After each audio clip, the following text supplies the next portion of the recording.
ከውልድ እድገት ትምርትና የልጅነት ዘመን ቢትወደድ አያሌው መኮንን ክቡር ቢትወደድ አያሌው መኮንን በ1891 ዓመተ ምህረት ህዳር ወር በቀድሞ ጎጃም ጠቅላይ ግዛት በባህር ዳር አውራጃ በአቸፈር ወረዳ አሹዳቦ በተባለች ቀበሌ ከአባታቸው ከፊታውራሪ መኮንን ዋሴና ከእናታቸው ከወይዘሮ የውብዳር ንጉሴ የተወለዱ ጀግና አርበኛ ናቸው። በትምህርት ቤት ቆይታቸውም የሥነ መንግሥት ትምህርታቸውን በቅልጥፍናና በከፍተኛ ውጤት ካጠናቀቁ በኋላም አገራቸውን ማገልገል የጀመሩት ገና የ18 ዓመት ወጣት ሳሉ ልጅ ተብለው በጉልተ ተገዥነት ሲሾሙ ነበር። በ1913 ዓ.ም ልዑል ራስ ኃይሉ ተክለ ሃይማኖት የጎጃምን ጦር ይዘው ወደ ሰገሌ በዘመቱ ጊዜ ልጅ አያሌው መኮንንም በአባታቸው በፊታውራሪ መኮንን ዋሴ ስር ዘምተው ባሳዩት ብቃት ወደ ግዛታቸው ሲመለሱ ልዑል ራስ ኃይሉ ተክለ ሃይማኖት የግራዝማችነት ማዕረግ ሰጥተዋቸዋል። ከዚያው ልዑል ራስ እምሩ ኃይለ ሥላሴ ጎጃምን ያስተዳድሩ በነበሩበት ጊዜም የግራዝማች አያሌውን አገልግሎትና ብቃት ተመልክተው አስቀድሞ ከሚያስተዳድሩት አድቤ ከተባለው ግዛት ሌላ በአቸፈር ወንድየና አስራ ደብር ውስጥ የባህር ዳር ሚካኤል አስተዳደር ተጨምሮላቸዋል። በ1928 ዓ.ም የፋሽስት ጣሊያን ወረራ ወቅትም የክቡር ቢትወደድ አያሌው የአርበኝነት ተግባር ሌላ ትዕይንት ነው። በ1928 ዓ.ም የፋሽስት ጣሊያን ኢትዮጵያ በግፍ በወረረች ጊዜም በልዑል ራስ እምሩ አዝማችነት ወደ ማይጨው ሲዘምቱ አባታቸው በሽምግልና ምክንያት በልዑልነታቸው ፈቃድ ግዛታቸውን እንዲጠብቁ ስለቀሩ ግራዝማች አያሌው ከራሳቸው ጦር ሌላ የአባታቸው እንደራሴ በመሆን ዘምተው ሽሬ ላይ 3 ቀን ሙሉ በጀግንነት ተዋግተው ከፍተኛ ጀብድ ከዚሁ ከአርበኝነት መልስ የገጠማቸውን እስር ስንመለከት ደግሞ ከማይጨው ጦርነት መልስ ከልዑል ራስ እምሩ ጋር በመሆን ልዑልነታቸውን ወደ ጎሬ ሸኝተው ከተሰናበቱ በኋላ ወደ ትውልድ ቦታቸው ተመለሱ። ለአርበኝነት የሚያደርጉትን ዝግጅት ጠላት ስለደረሰበት ከአባታቸው ከፊታውራሪ መኮንንና ከፋሽስት እስር ቤት ስለማምለጥ ሌላው የሕይወት ዘመናቸው ለ7 ወር ያህል በጥብቅ ከታሰሩ በኋላ በ1929 ዓ.ም በባህር ዳር ከተማ የታሰሩት አባታቸውና የእህታቸው ባል በግፍ መገደላቸውን እንደሰሙ ወዲያውኑ አብረዋቸው የታሰሩትን ወንድሞቻቸውን ይዘው በሚያስደንቅ ሁኔታ ከፋሽስት ከእስር ቤት ካመለጡ በኋላም በአርበኝነት ዘመናቸው በተከታታይ ያደረጓቸውን ተጋድሎዎችም እናጋራችሁ። ክቡር ቢትወደድ አያሌው መኮንን ከመታሰራቸው በፊት ደብቀውት የነበረውን የጦር መሳሪያ ከየቦታው በማሰባሰብ መውጫ መግቢያውን አጠርተው ወደሚያውቁት ዝብስት ተብሎ ወደሚጠራው በረሃ ከገቡ በኋላ ከፋሽስት ጋር ስለሚያደርጉት ቀጣይ ተጋድሎ ከወንድሞቻቸውና ከግብረ አበሮቻቸው ጋር ሲመካከሩ ለጥቂት ሳምንታትን ያህል ቆዩ። ጠላትም ከወህኒ ቤት ሰብረው ማምለጣቸው እንደተረዳ አሹዳ አቦ በሚባለው ቀበሌ የነበረውን ንብረት በሙሉ ዘርፎ ካቃጠለው በኋላ ግራዝማች አያሌውም ወዲያውኑ ጦር ካሰባሰቡ በኋላ ለ7 ወር ታስረው ከነበሩበት ይስማላ ከሚባለው አገር ላይ የነበረውን የጠላት ጦር መስከረም 3 ቀን 1930 ዓ.ም ገጥመው ጠላትን መግቢያና መውጫ በማሳጣት የጠላትን ካምፕ በማፈራረስም ጠላት ያከማቸውን የጦር መሳሪያና ማንኛውንም ንብረት በሙሉ ማርከው መውሰድ ችለዋል። ቀጥሎም መስከረም 5 ቀን 1930 ዓ.ም ዳንግላ ከተማ በነበረው የፋሽስት ጣሊያን ማዕከል ላይ የተደረገውና ብዙ ፋሽስቶችና ባንዶች ለመጀመሪያ ጊዜ ክፉኛ ያለቁበትን ታላቅ ጦርነት የመሩት ግራዝማች አያሌው መኮንን ናቸው። በዚሁ ዓመት የአቸፈር ሕዝብ ተሰብስቦ በግፍ ለተገደሉባቸው አባታቸው ሙት ዓመትና ስለ እርሳቸውም አገልግሎት የአቸፈር ገዥና ጦር መሪ እንዲሆኑ በሙሉ ድምፅ መርጧቸዋል። በዚያን ወቅትም አቸፈር ይባል የነበረው ግዛት 114 ደብሮችን ያጠቃለል እንደነበርም ነው የተዘገበው። ከዚያ በኋላም ግራዝማች አያሌው የሕዝቡን ድጋፍና መተባበር በማግኘታቸው በየጊዜው ከጠላት ጋር መግጠምና ጠላት አቸፈር እየመጣ የጦር ሰፈር ከሚሞክረው ወረራ ጋር ሁሉ ያለ ረፍት በመዋጋት የአርበኝነት ትግላቸውንም ቀጠሉ። በ1930 ዓ.ም ዝብስት ውስጥ የሚኖሩት ግራዝማች አያሌው በወታደርና በመሳሪያ መደራጀታቸውን ጠላት ስላወቀ ከዳንግላ ከቁንዝላና ከወተት አባይ የነበረውን ጦር ይዞ በአውሮፕላን እየተረዳ ግራዝማች አያሌውን ገጠማቸው። ግራዝማች አያሌው ካቸፈር ጀግኖች ወንድሞቻቸው ጋር በመሆንም በተፈጥሯ ለጠላት በማትመቸው በዝብስት ተራራና ሸንተረር ላይ በማድፈጥ በአውሮፕላን እየተረዳ የመጣውን የጠላት ጦር መድረሻ በማሳጣት ወደ መጣበት መልሰውታል።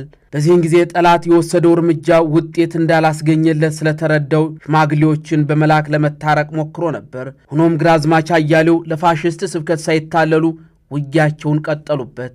ግራዝማች አያሌው ከንጉሠ ነገሥት ግርማዊ ቀዳማዊ ኃይለ ሥላሴ ጋር መላላካቸውና የእርሳቸው መልእክተኛ የሆኑትን ደጃዝማች ከበደ ተሰማን እየተቀበሉ ማስተናገዳቸውን ጠላት ይሰማ ስለነበረ ጠላት በጠቋሚ ተመርቶ ሌሊቱን ሲጓዝ አድሮ ሰራዊታቸውን ለእረፍት አሰናብተው ሳለ ጥቂት ሆነው በሰፈሩበት መንደር አምባ ጊዮርጊስ ላይ ደርሶ ሳይታሰብ አደጋ ጣለባቸው። በዚህ ወቅት በተደረገው የጨበጣ ውጊያ እርሳቸውና ሁለቱ ወንድሞቻቸው ቢቆስሉም እጃቸውን ለጠላት ሳይሰጡ በሚያስደንቅ የመከላከል ጀግንነት ወደ ዝብስት በረሃ መግባት ችለዋል።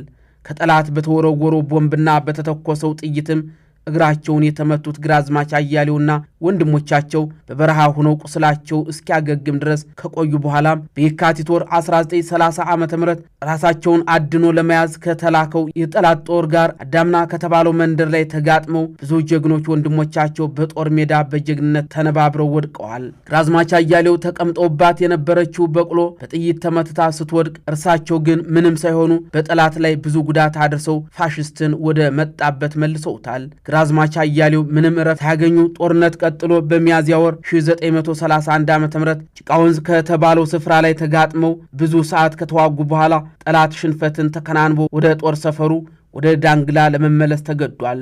በዚህ ወቅት የማረኩትን የፋሽስት ወታደር መሬት ለመሬት እየወተቱ ወደ አምባ ጊዮርጊስ ሲወስዱ የተመለከተ የራሳቸው ወታደር የሚከተለውን ግጥም ገጥሞላቸዋል። ቤልጅግህ ዘበኛ ጓንዴህም ዘበኛ የመጣውን ጠላት አንጥፎ ሲያስተኛ በሚል ነበር የገጠመላቸው። ይህንን የግራዝማች አያሌውን ተከታታይ የጀግንነት ገድል የተመለከተው የሀገራቸው ሕዝብ የጦር መሪ አድርጎ የሾማቸውን መሪውን ቅጠል በመበጠስ በጭንቅላታቸው ላይ እየጣለ ፊት አውራሪ ብለን ሹመንዎታል ብለው የፊት አውራሪነት ማዕረግ የሰጣቸው በዚሁ በ1930 ዓ.ም እንደነበርም ታሪካዊ መረጃዎች ያሳያሉ።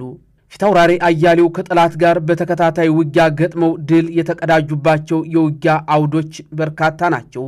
በጥር ወርና እንዲሁም ግንቦት 1 ቀን 1930 ዓ.ም ከየጦር ሰፈሩ ማለትም ከቁንዝላ፣ ከይስማላ፣ ከወተት አባይ፣ ከዳንግላና ከባህር ዳር የተውጣጣ በመትረይስና በቦምብ እንዲሁም በከባድ መሳሪያ የታገዘ የጠላት ጦር ፊት አውራሪ አያሌው ባገኙት የተፈጥሮ ጀግንነት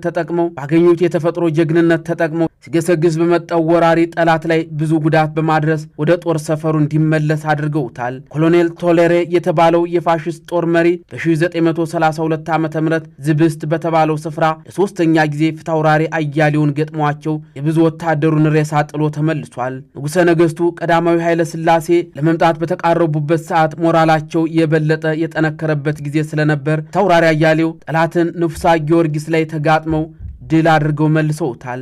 በ1932 ዓ.ም ደግሞ በጳጉሜ ወር ፊት አውራሪ አያሌው መኮንን እነ ክቡር ደጃዝማች ከበደ ተሰማንና ኮሎኔል ስታንፈርድን ዝብስት በተባለው ስፍራ ለመቀበል በሚዘጋጁበት ሰዓት የእንግዶችን ከግርማዊ ጃንሆይ ተልኮ መምጣት ጠላት ሰምቶ ኑሮ ከየጦሩ ሰፈሩ ያለውን ጦር ሰብስቦ ዝብስት ላይ ለአራተኛ ጊዜ ገጥሞ ከባድ ውጊያ ከተደረገ በኋላ ጊዜያዊ የጫካ ቤታቸውን ብቻ በጣለው የአውሮፕላን ቦምብ አቃጥሎ ተመልሷል።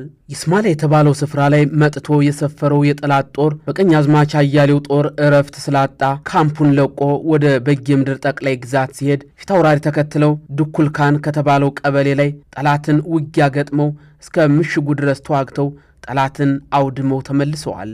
በ1933 ዓ.ም አለፋ ሻውራ ላይ የሰፈረውን የጠላት ጦር ውጊያ በመግጠምም የጠላትን ምሽግ በማፍረስ ድል አድርገው ካባረሩ በኋላ ነፃ አድርገው ያስተዳድሩት በነበረው የአቸፈር ግዛታቸው ላይ በተጨማሪም በሻውራው ጦርነት ነፃ ያወጡትን አለፋን ደርበው ማስተዳደር ጀመሩ። ባህር ዳርን ለማስለቀቅ በተደረገው ዘመቻም ትልቁን ድርሻ የተወጡት የቢትወደድ መንገሻ ጀንበሬና የፊት አውራሪ አያሌው መኮንን ጦር ነበር። ግርማዊ ቀዳማዊ ኃይለ ሥላሴ ከስደት ተመልሰው የኢትዮጵያን ሰንደቅ ዓላማ ለመጀመሪያ ጊዜ በኢትዮጵያ ምድር የሰቀሉበት ጎጃም ውስጥ የሚገኘው በላያ ከፋሽስት ነፃ የወጣው በፊት አውራሪ አያሌው መኮንን ጦር ተጋድሎ እንደነበርም ይኸው ታሪክ ይነግረናል። ንጉሱም በሱዳን በኩል አድርገው ጎጃም እንደገቡ ወደ ደብረ ማርቆስ ሲያልፉ ቡሬ ድረስ የሸኟቸው ፊት አውራሪ አያሌው መኮንን እንደነበሩም ታሪካቸው ይነግረናል። ቢትወደድ አያሌው በሰሯቸው በርካታ አገልግሎቶች ግርማዊ ንጉሠ ነገሥት ቀዳማዊ ኃይለ ሥላሴ በርካታ ሽልማቶች ተሸልመዋል። የአርበኝነት ሜዳይ፣ ባለ 4 ዘንባባ፣